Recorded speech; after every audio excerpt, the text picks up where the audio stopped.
Commander stared at the battle reports for what felt like the thousandth time. His 6 eyes moved across the holographic displays, reading numbers that should not have been possible. Every single engagement, every single battle, every time a human officer took command, the result was the same: victory. The Galactic Defense Coalition had existed for 12,000 cycles. 47 different species had joined together to protect their corner of the galaxy. They had brilliant military minds. They were masters of siege warfare, able to hold positions for years without breaking. The crystalline could calculate battle outcomes with mathematical perfection, running simulations that predicted every possible move. The hive-minded chorus coordinated thousands of ships with flawless precision, moving as one organism across the void of space. But humans were different. Humans won. Pulled up the file on Captain Sarah. 3 years ago, she had been defending the colony on when the raiders attacked. Her forces were outnumbered 4-1. Her ships were older models and outmatched. Every tactical simulation said she should retreat, save what forces she could, and live to fight another day. Instead, had done something the simulations never predicted. She had turned her retreating ships around mid-flight and charged straight back at the enemy. Her crews thought she had lost her mind. The raiders thought the same thing.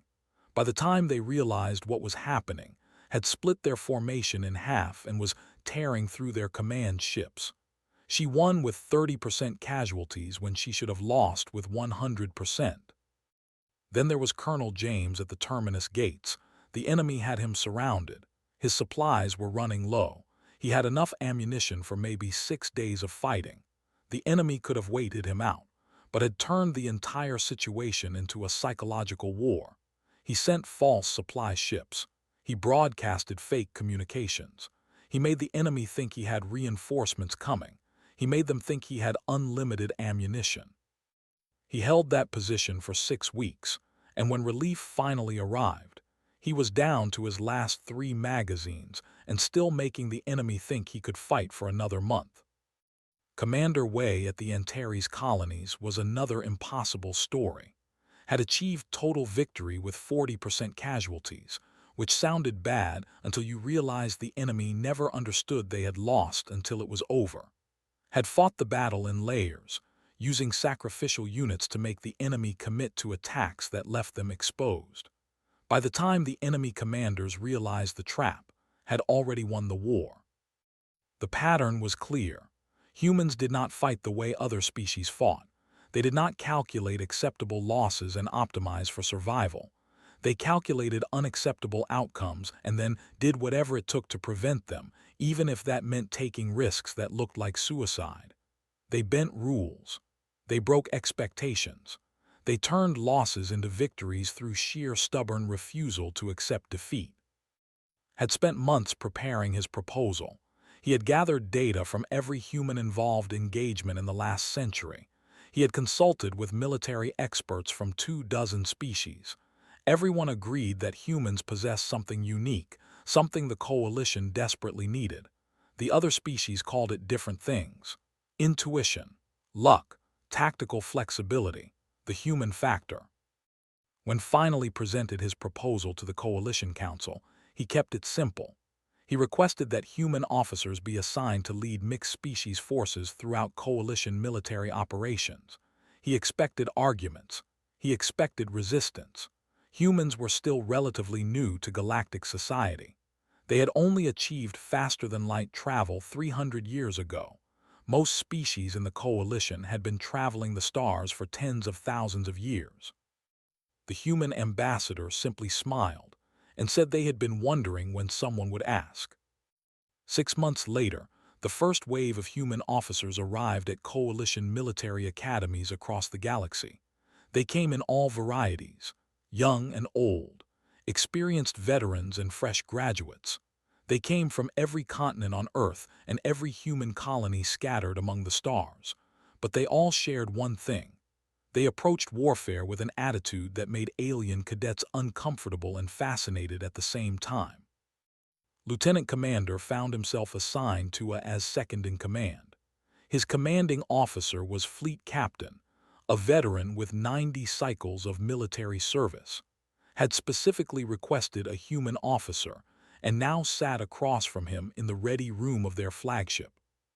"I have studied your species' military history," said, his purple skin shifting through darker shades as he spoke. "I have read about your wars, your tactics, your victories and defeats, but I still do not understand. What makes humans different in battle?" Leaned back in his chair and thought about the question. It was one he had been asked many times since joining the coalition forces. He had given different answers to different people, but he decided to be completely honest. "We're really good at being terrified and doing it anyway," said. "Most species look at a battle and calculate the acceptable risk. They optimize for survival. Humans look at a battle and calculate what outcomes are unacceptable. Then we optimize for making sure those outcomes never happen, even if it means taking options that look crazy on paper." He paused and grinned. "Also, we cheat. A lot. If the rules say we're going to lose, we change the game." Translator struggled with the concept of cheating in warfare. To the battle was an honorable contest with established rules and traditions. The idea of deliberately breaking those traditions seemed almost offensive. "Is there no honor in human warfare?" asked. "There's plenty of honor," replied. "But honor doesn't win battles when you're outnumbered, and survival wins battles. Victory wins battles. We do what we have to do to protect the people counting on us. If that means fighting dirty, then we fight dirty. If that means ignoring every tactical manual ever written, then we ignore them. The only rule that matters is that we win and our people survive." Over the following weeks, began to understand just how different human thinking was from the rest of the galaxy. During tactical exercises, alien officers would spend hours running simulations and calculating probabilities. They would choose the option with the highest chance of success and the lowest acceptable casualties. It was logical. It was efficient. It was how warfare had been conducted in the coalition for thousands of years. But when ran the same exercises, he did not look for the safest option. He looked for the option that would make the enemy panic. He looked for the unexpected move, the irrational choice, the attack that no reasonable commander would ever make. And when he executed those plans in the simulations, he won. Not every time and not without casualties, but he won more often than the traditional approaches did. The other officers started to notice. They watched as turned losing scenarios into narrow victories. They watched as he sacrificed pieces on the board that seemed crucial, only to use those sacrifices to set up devastating counterattacks. They watched as he broke every rule of engagement and somehow came out ahead. "You think like a predator," one officer observed during a joint training session. "You are always hunting, always looking for weakness, always ready to strike." Shook his head. "We think like prey that learned to hunt. Humans spent most of our evolution running from things that wanted to eat us. We learned to be scared. We learned to panic. We learned to fight dirty because fighting fair meant dying. And then somewhere along the way, we got smart enough and mean enough that we stopped running. But we never forgot what it felt like to be prey. That fear is still in us. The difference is we learned to use it. Fear makes you creative. Fear makes you dangerous. Fear makes you do things that no sane creature would do, because the alternative is death." That conversation spread through the coalition military networks. Other officers began to understand what made humans so effective in battle. It was not that they were fearless. It was that they were afraid and fought anyway. They had turned their fear into a weapon. As the months passed and more human officers took command positions throughout the coalition, the results became impossible to ignore. Battle after battle ended in victory. Engagements that should have been losses became wins. Situations that should have resulted in retreat became opportunities for counterattack. The statistics were undeniable. When humans led coalition forces, those forces won. But with success came questions. Some species began to wonder if they were becoming too dependent on human leadership. Some worried that their own military traditions were being erased. Others questioned whether the human approach to warfare was sustainable in the long term. The casualty rates in human-led units were higher than average. Humans seemed willing to trade lives for victory in ways that made other species uncomfortable. Yet no one could argue with the results. The coalition was winning battles it would have lost before. Territories that would have fallen to raiders and invaders were being held. Colonies that would have been abandoned were being defended successfully.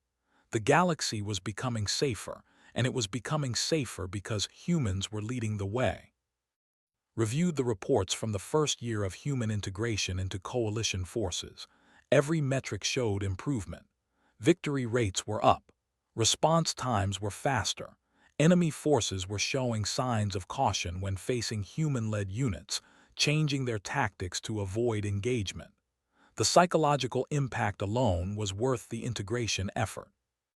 But knew this was just the beginning. The galaxy was a dangerous place, and the coalition faced threats that went far beyond pirates and raiders.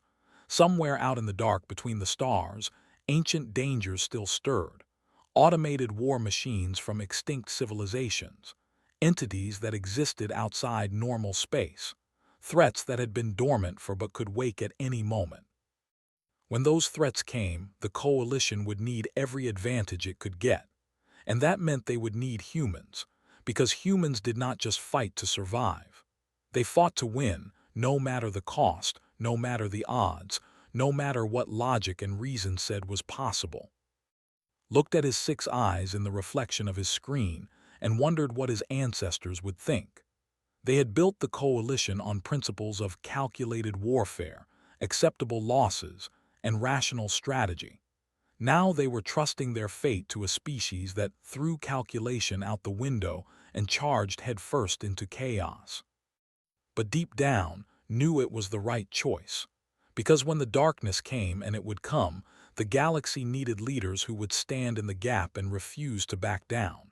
Leaders who would look at impossible odds and say, "Watch me." The galaxy needed humans, and humanity had answered the call. The alert came without warning. Sensors across 3 sectors detected the anomaly simultaneously, ships emerging from dark space, not through normal faster-than-light travel but through rifts that tore reality itself. Hundreds of ships, then thousands, all moving with perfect coordination toward inhabited systems. The Devourer fleet had awakened.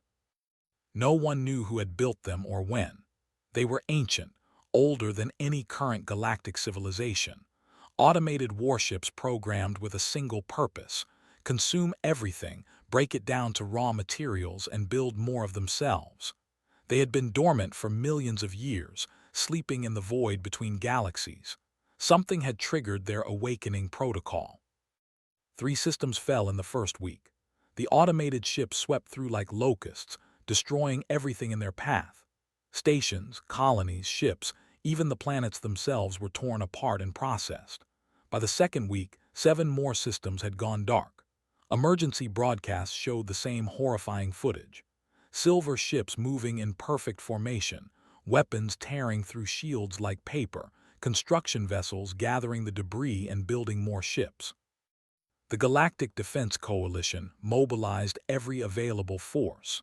For the first time in its history, human officers were placed in command positions across every major.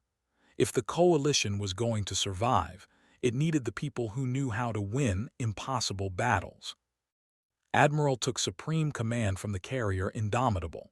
She was 53 years old, gray-haired, and had survived more combat operations than most officers saw in a lifetime. Her command staff included the finest strategic minds from 17 species, but the humans held all the critical decision-making positions.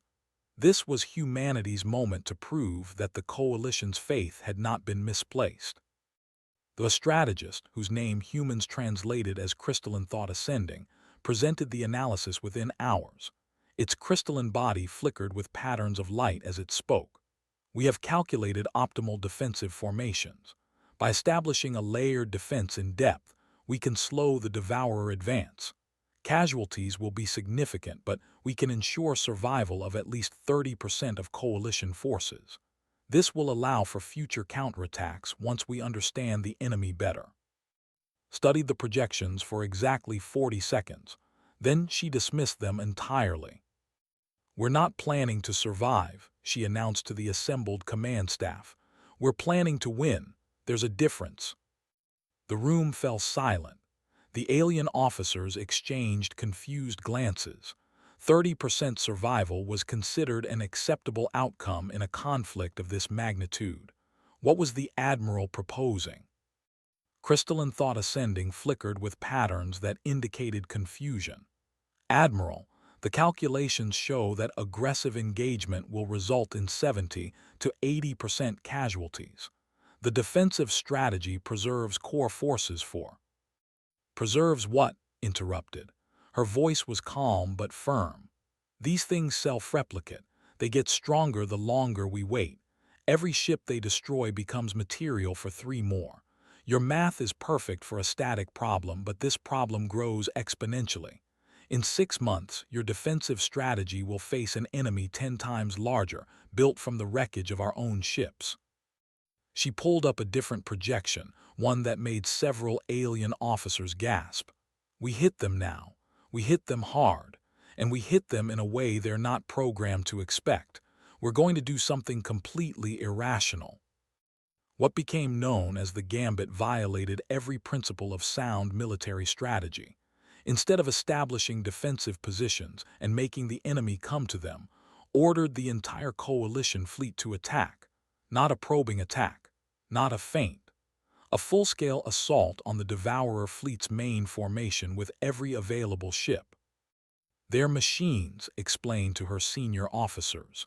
"They run programs, they calculate probabilities, they optimize for efficiency. So we're going to do everything their programming says is impossible. We're going to be chaotic, irrational, and unpredictable.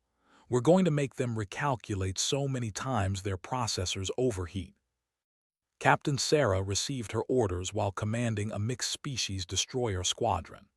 Her mission was simple in concept and insane in execution.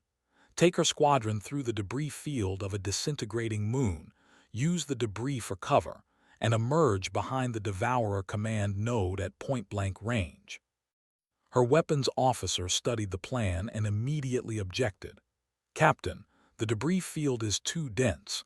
Our shields cannot handle the impacts at the velocity required. The navigational calculations alone would take hours to—" "We're doing it anyway," Sarah cut him off. "I'm not asking if it's safe. I'm asking if you can shoot straight when we come out the other side." "But Captain—" "Listen to me," Sarah said, her voice gentle but unyielding. "I know this looks impossible. I know the odds are terrible, but the alternative is worse. If we don't take out that command node, this entire attack fails. Billions of people die. So yes, we're going to thread our ships through a disintegrating moon at speeds that might kill us. Because if we don't try, everyone dies anyway. At least this way we have a chance." The weapons officer was quiet for a moment. Then he straightened and nodded. "I can shoot straight, Captain." "Then hold on to something." Sarah's squadron entered the debris field at full speed. Chunks of moon rock the size of buildings slammed into their shields. Alarms screamed. Hull plates buckled under the stress. One destroyer lost shields completely and took a direct hit that tore off its port side. But Sarah kept going, her hands steady on the controls, navigating through chaos by pure instinct and reflexes. They emerged behind the command node exactly where Sarah had planned. Her ships were damaged, shields were down to critical levels, and one vessel was leaking atmosphere. But they were there, and the Devourer ships had not expected anyone to be crazy enough to come through that debris field. "Fire everything," Sarah ordered. Her squadron unleashed every weapon they had at point-blank range. Missiles, energy beams, kinetic rounds, everything. The command node's shields flickered and failed. Its hull cracked, and for 17 crucial seconds its coordination signal went silent. 17 seconds. That was all Colonel needed. His dropped out of faster-than-light travel inside the Devourer fleet's defensive perimeter. It was a jump that had required calculating a margin of error measured in microseconds.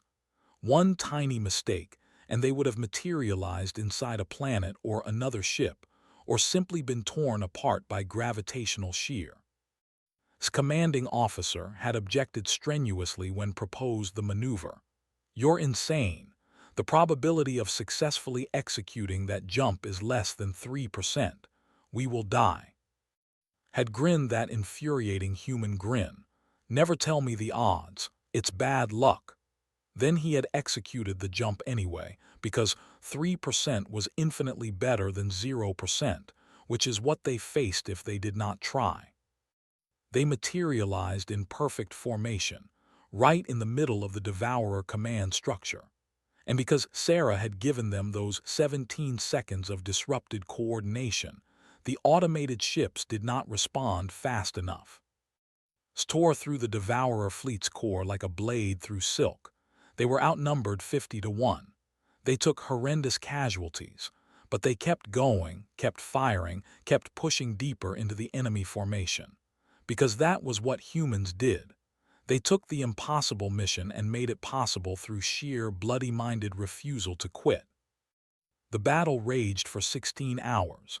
Admiral committed reserve after reserve, throwing every available ship into the fight. Coalition casualties climbed past 50%, then 60, then 70. Alien commanders watched in horror as human officers ordered attacks that looked like suicide runs. But somehow, those suicide runs worked. Ships would charge into overwhelming fire, draw the enemy's attention, and create openings for follow-up attacks. Units would sacrifice themselves to take out key targets. Commanders would split their forces in ways that made no tactical sense, but somehow disrupted the enemy's coordination. The Devourer fleet operated on logic and efficiency. The Coalition fleet, under human leadership, operated on chaos and determination, and chaos was winning. When the final Devourer command node detonated, it took 3 with it in a blast that lit up the entire sector. The explosion was visible from colonies 5 light-years away. Thousands of Coalition personnel died in that instant. But the Devourer fleet was destroyed. Every single automated ship had been reduced to debris. The threat was over. The final casualty count was devastating. 73% of Coalition forces had been destroyed or severely damaged. 27% survived. By any conventional measure, it was a Pyrrhic victory, bought at a terrible price. Except for one crucial detail that human strategists had understood from the very beginning. Crystalline Thought Ascending approached Admiral in the aftermath, its body flickering with patterns of confusion and something that might have been awe. "Admiral, I must confess I do not understand. The casualties are higher than my projected defensive strategy. How is this a victory?" Looked at the strategist with tired eyes. "Your defensive strategy projected 30% survival, yes, but in 6 months, those survivors would have faced a Devourer fleet built from our destroyed ships. A fleet 10 times larger than the one we just fought, and in a year, 20 times larger. The casualties would have been 100% just delayed." She pulled up projections showing exponential growth curves. "We didn't win because we had fewer casualties. We won because we prevented those future casualties from ever happening. We paid the price now so our children won't have to pay it later. That's the human way. We take the hard choice, the painful choice, so others don't have to." The truth of it settled over the command center like a weight. The humans had not just won a battle. They had ended a threat that could have consumed the entire galaxy given enough time. And they had done it by being willing to pay a price that other species had flinched away from. As rescue operations began and the surviving ships limped back to friendly space, something fundamental had changed in how the galaxy viewed humanity. They were not just good at winning battles. They were willing to do what was necessary to protect everyone, even if it meant sacrificing themselves in the process. Every surviving human officer received commendations. More significantly, every alien officer who had served under human command requested permanent assignment to human-led units.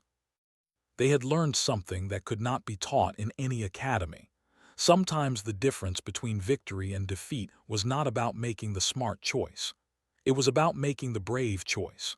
And humans, for all their fear and doubt and mortality, had an endless supply of bravery when it mattered most. 5 years after the Devourer War, the Galactic Defense Coalition had transformed in ways no one had predicted. Human officers now commanded or advised in 90% of all military operations. The human approach to warfare had become the standard by which all tactics and strategies were measured. But the change went deeper than simple reorganization. Humans had changed the way the entire galaxy thought about war itself. The Coalition Military Academy on Sanctuary Station had expanded to accommodate the flood of applicants from every member species. Young officers came from across the galaxy to learn from human instructors, eager to understand the philosophy that had saved them from the Devourer fleet. The course catalog included classes that would have been unthinkable a decade earlier: applied chaos theory in combat operations, psychological warfare and morale dynamics, victory through acceptable risk. And the most controversial course of all: when to ignore the numbers. Commander had survived 3 more major engagements after the Devourer War. Now he taught at the Academy, passing on the lessons he had learned to the next generation of Coalition officers. He stood before a classroom filled with cadets from a dozen different species and posed a question that military theorists had debated for. What is the purpose of a military force?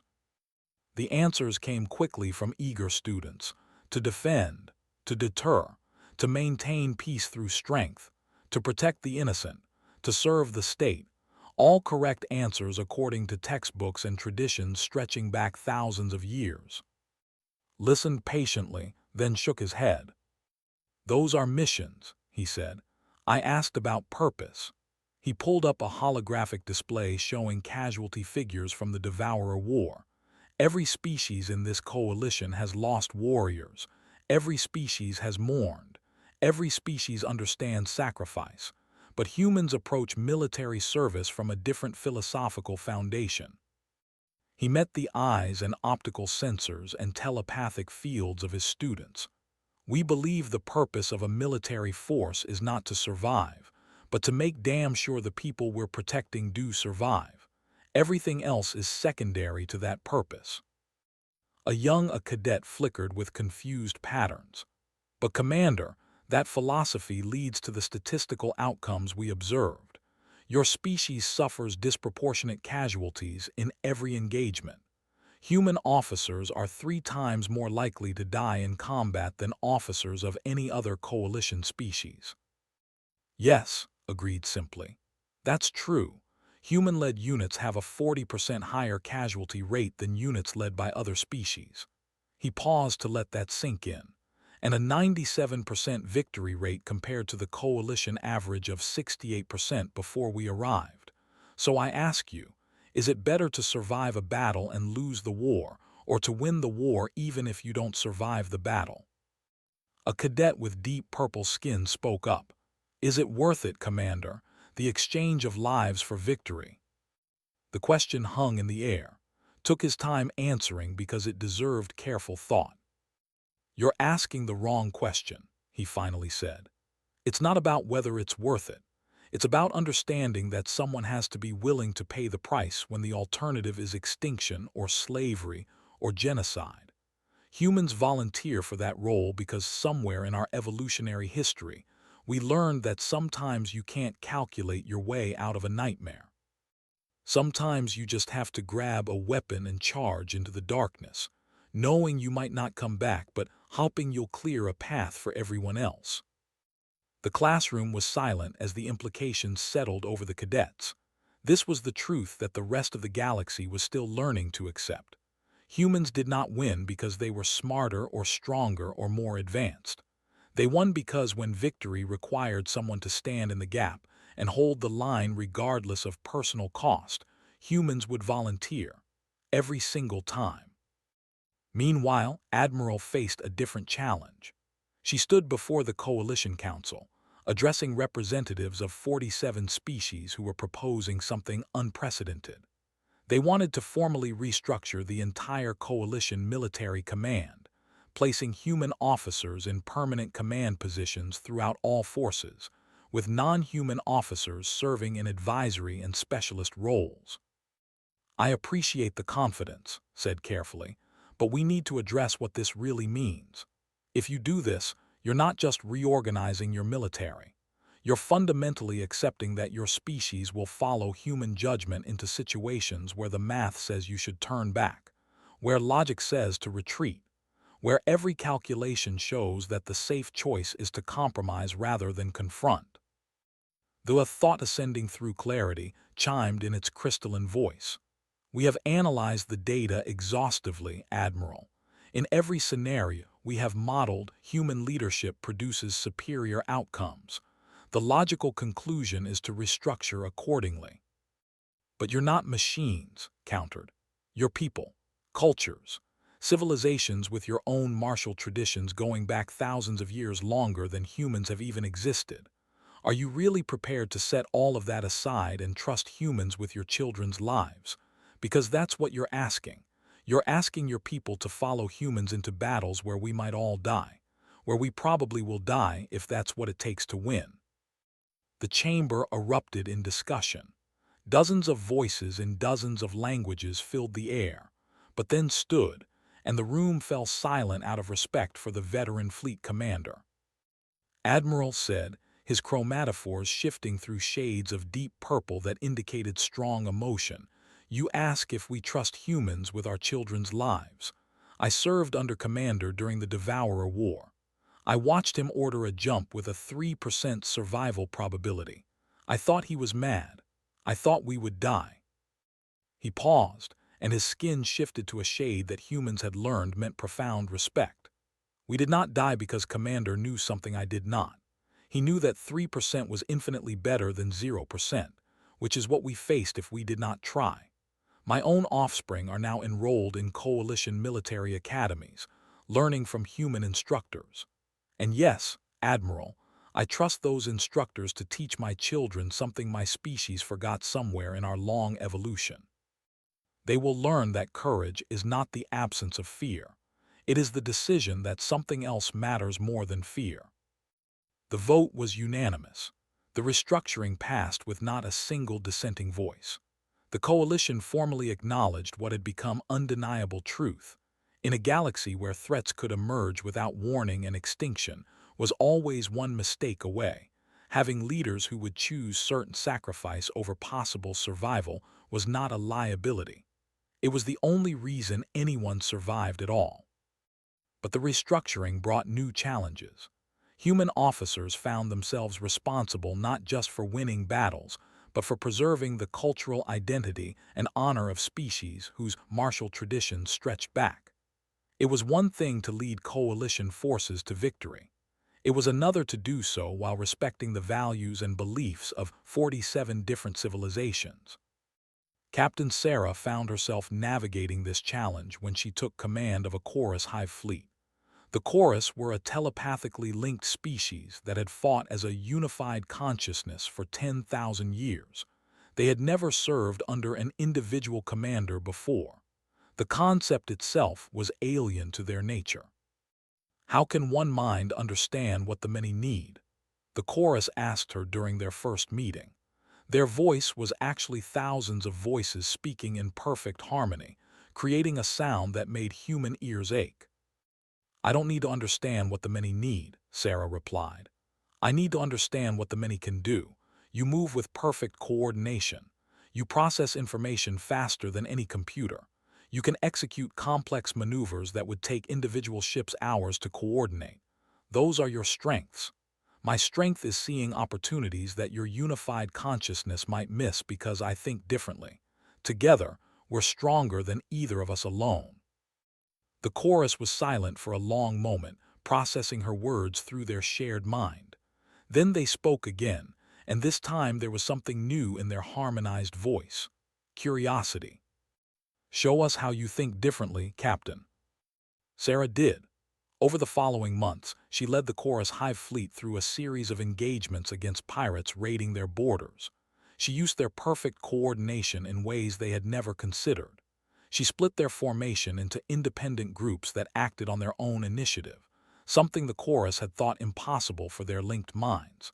She taught them that unity did not mean uniformity, that strength could come from diversity of action united by common purpose. The Chorus won every engagement. More importantly, they began to evolve their own tactics, combining their perfect coordination with the chaotic unpredictability of human strategy.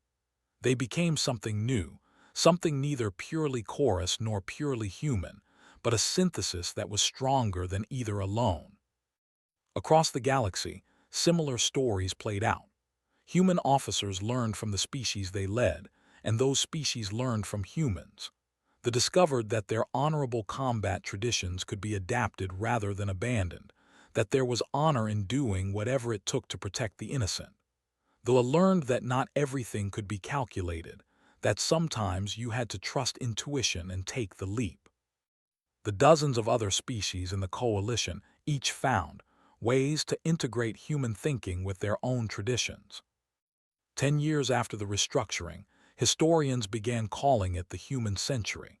That period when Earth's children scattered across the stars and taught the galaxy's ancient species how to be warriors again, not through weapons or technology, but through example, through the understanding that sometimes winning meant being willing to lose everything in the attempt. But to the humans serving in coalition forces, it was never that complicated. When a war correspondent asked Captain Sarah why humans always led forces to victory, she gave an answer that became the unofficial motto of every human-led coalition unit. Because someone has to, she said simply.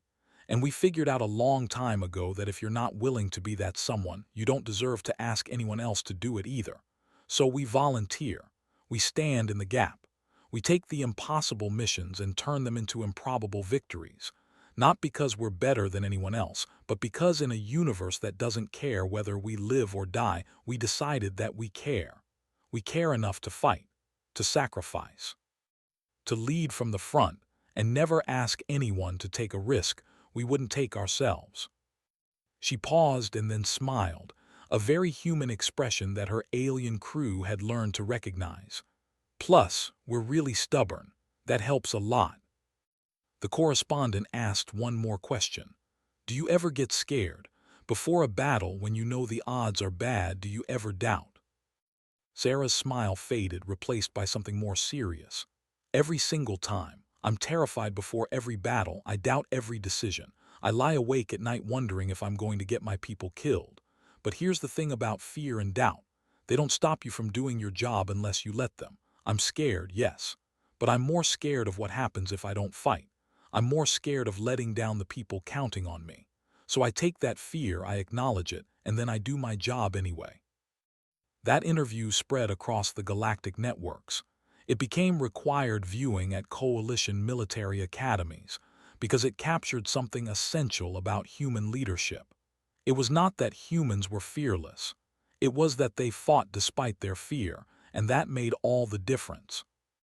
In the end, the secret to why humans led forces to victory always came down to one simple truth that other species had rationalized away over their long histories. If you wanted to win badly enough, if you were willing to pay the price that no one else would pay, and if you refused to accept defeat even when it was the logical choice, victory became not certain, but possible. And for humans, possible had always been enough, because possible meant there was still a chance, and as long as there was a chance, humans would take it. They would charge into the chaos, face down impossible odds, and fight with everything they had. Not because they were better warriors than the galaxy's ancient species, not because they were smarter or stronger or more advanced, but because they had learned, in the brutal crucible of their own evolution, that sometimes the only way to survive was to be willing to die trying. The galaxy had 47 species with thousands of years of military tradition, but none of them had been hunted by predators for millions of years. None of them had climbed out of their evolutionary cradle by refusing to give up even when everything said they should. None of them had that spark of desperate, stubborn, irrational determination that made humans look at certain death and say, maybe, but let's try anyway. That was the human factor. That was why alien military alliances requested human officers. That was why, when the darkness came and the monsters emerged from the void and extinction loomed on the horizon, the galaxy turned to humanity and said, "Lead us." And humanity always answered, every single time, because that was what humans did. They stood in the gap, they held the line, they led forces to victory always. Not because it was easy, not because it was safe, not because the odds were good, but because someone had to, and humans had volunteered.